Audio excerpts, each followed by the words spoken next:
જૂનાગઢમાં હાલ સોશિયલ મીડિયામાં શિક્ષક ભાજપનો પ્રચાર કરે છે તેવા વિડીયોએ જોર પકડ્યું છે. લોકોમાં એક ચર્ચાનો વિષય બન્યો હતો. હાલ સોશિયલ મીડિયામાં શિક્ષક ભાજપનો પ્રચાર કરે તેવો વિડીયો જોરે પકડ્યું છે. લોકોમાં એક ચર્ચાનો વિષય બન્યો હતો. ખરેખર શિક્ષક આમ જોઈએ તો આવનારી પેઢી અને વિદ્યાર્થીનું ભવિષ્ય ઉજ્જવળ કરવા માટે ગુરુ હોય છે.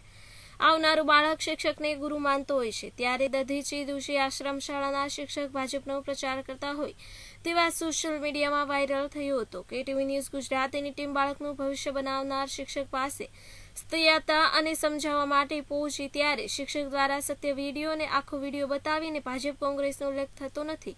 માત્ર વ્યક્તિ સંબંધના કારણે માત્ર સાંસદ વિશે પૂછતા હતા. સાંસદે કેવા કામો કર્યા છે, વિડીયો જૂનો છે અને માત્ર શિક્ષકની ઇમેજ પર કલંક લગાડવા માટે કોઈ લેભાગુ તત્વોએ હાલ ચૂંટણીના માહોલમાં મીડિયાનો ઉપયોગ કર્યો છે. ખરેખર શિક્ષકે મીડિયા સાથેની વાતચીતમાં હું બાળકના ભવિષ્ય ઉજ્જવળ બનાવવા માટે બંધાયેલો રહી એવું જણાવ્યું છે. નામ છે ભરતભાઈ દેવભાઈ ચારી અને આશ્રમશાળા ગળું મુકામ જે આશ્રમશાળા આવેલ છે એમનો એક શિક્ષક છું અને એમાં શિક્ષક તરીકે ફરજ બજાવું છું.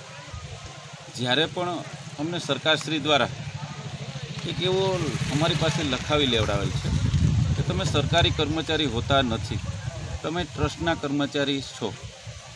એટલે અમે ટ્રસ્ટના કર્મચારી છીએ.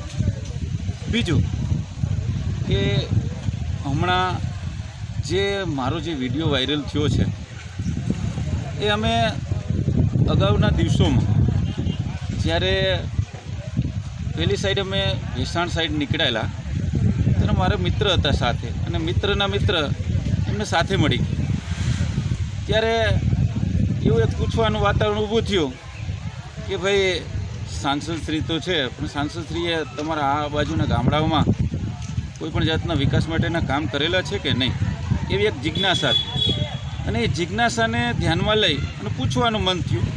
તો રસ્તા ઉપર ત્યાં સરપંચ મળ્યા તો સરપંચને પૂછ્યું કે ભાઈ આ સાંસદશ્રી છે કે આવનાર ગયાના કેટલાય સાંસદશ્રી થયેલા, તમને આ સાંસદશ્રી અથવા તો એના અનુભવો વિશે અમે માહિતગાર કરો.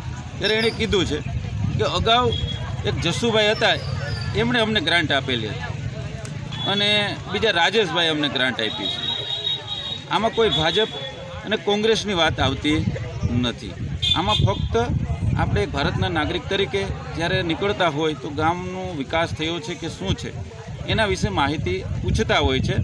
પણ આ લેભાગુ તત્વો છે એમણે આજે મારો સોશિયલ મીડિયા દ્વારા લખી અને મને બદનામ કરવાનો અને મારી સંસ્થાને બદનામ કરવાનો આ એક કારસ્તાન હોય એવું મને લાગે છે. Vadhiya Mittal, KTV news Gujarati, Junagadh.